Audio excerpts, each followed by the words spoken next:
the GOAT, greatest player of all time. A debate which has been percolating around various NBA hot stoves for the better part of 60 years. And generally, the individuals who owned each NBA era, broken down by decade, beginning in the 1960s and running all the way until today, are the players most commonly found in these top 10 conversations and GOAT debates. But starting in the 1960s and running all the way to the 90s, all of those eras were and are subject to some kind of debate. It wasn't until the 90s where a player singularly owned an era, with Jordan leading the league in scoring and winning a championship in all 6 years that he played in during the decade. But following his three-peat repeat at the end of the 97-98 season, the NBA was left in a state of limbo, waiting for the next great player to take over.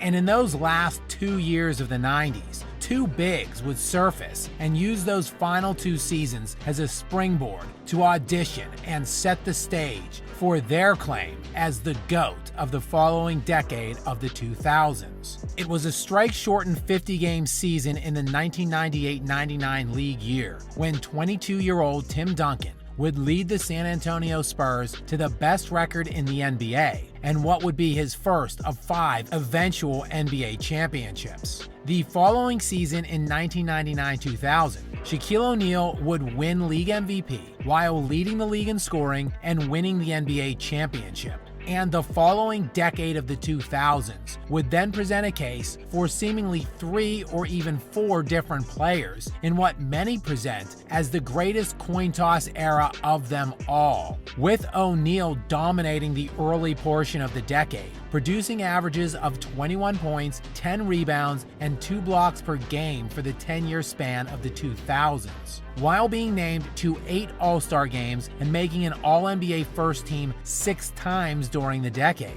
He would add an additional All-NBA third-team selection during this decade, as well as 2 All-NBA defensive second-team honors. All of the individual accolades en route to 3 championships during the 2000s. 2 at the front end of the decade with the Los Angeles Lakers, and 1 in the middle part of the decade with the Miami Heat. And as great as Shaquille O'Neal was during this decade, his reign tapered off in the second half, while the 22-year-old that won the first post-Jordan era title in the 98-99 season was only getting started. And Tim Duncan would grow into not just arguably the best player of the 2000s during this decade, but would become one of the best players of all time, as he is generally credited with being the best power forward in NBA history. And when evaluating his play during this decade, it was easy to see why. During this decade of the 2000s, Tim Duncan averaged 21 points, 11.5 rebounds, and 2.3 blocks per game,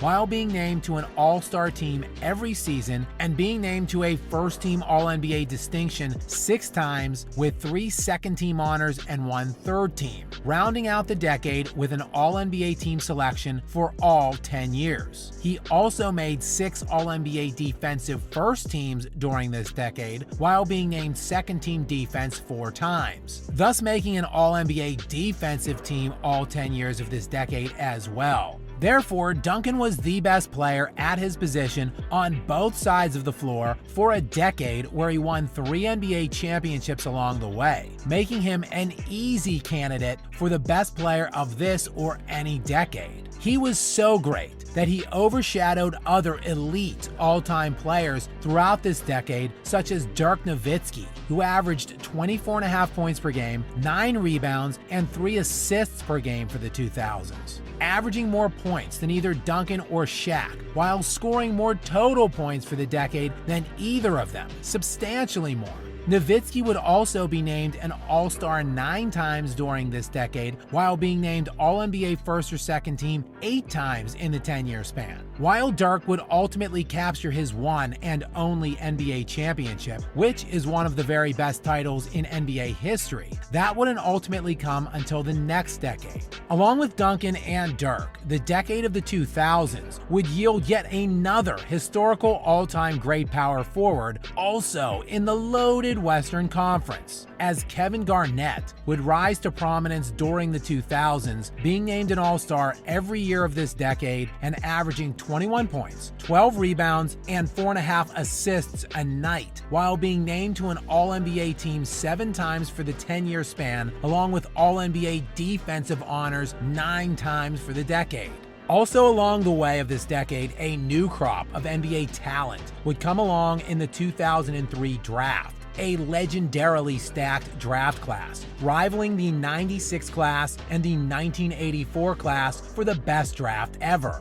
In this one, LeBron James, Carmelo Anthony, Chris Bosh, and Dwayne Wade would come off the board in 4 of the first 5 picks. While none of them have a valid claim on this decade, all of them would make immediate impacts during the 2000s, most notably Dwayne Wade and LeBron James, with Wade averaging 25.5 points per game, 5 rebounds, 6.5 assists, and nearly 2 steals per game for the 7 seasons he played in the decade, while winning a championship in the 2005-2006 season and claiming Finals MVP that year. LeBron, meanwhile, would average nearly 28 points per game, 7 rebounds, and 7 assists, while being named All-NBA first or second team 6 of his 7 seasons played during the 2000s. But he wouldn't be able to parlay any of that individual success into winning until joining the other elite newbie that came in the 2003 draft class, and one other guy from the top part of that class. That, however, wouldn't be until the following decade of the 2010s. But what if I were to tell you that despite all of the greatness displayed during this decade, one player dominated the 2000s more thoroughly than any player in any other decade in league history aside from the 90s?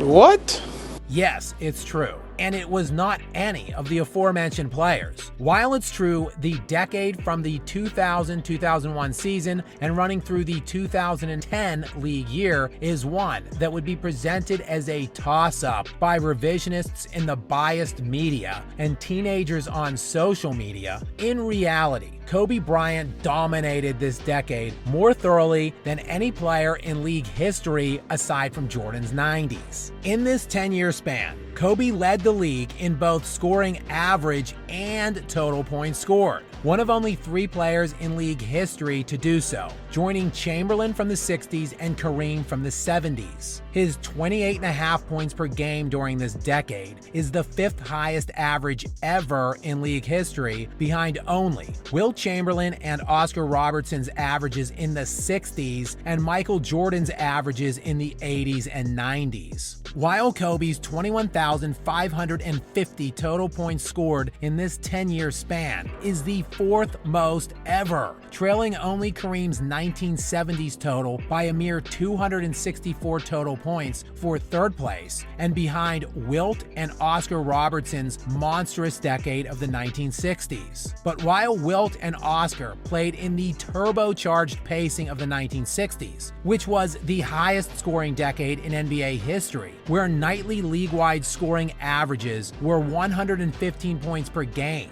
the decade from 2000 through 2010 that Kobe was in his prime during was the slowest paced, lowest scoring decade ever by far, with nightly scoring averages for his 10-year span at only 96.9 points per game, nearly 20 points per game less than the 1960s. The 2000s were also significantly lower than the 108.3 point per game average Kareem enjoyed in the 1970s. And even substantially lower than the scoring and pace of play in Jordan's decade of the 80s and, yes, even the 90s. Factoring in pace of play and scoring rate, one can easily make the argument Kobe Bryant had the greatest scoring decade in NBA history during the 2000s, the most lethal scoring weapon in that decade, and arguably the best ever. And in that decade, Kobe also made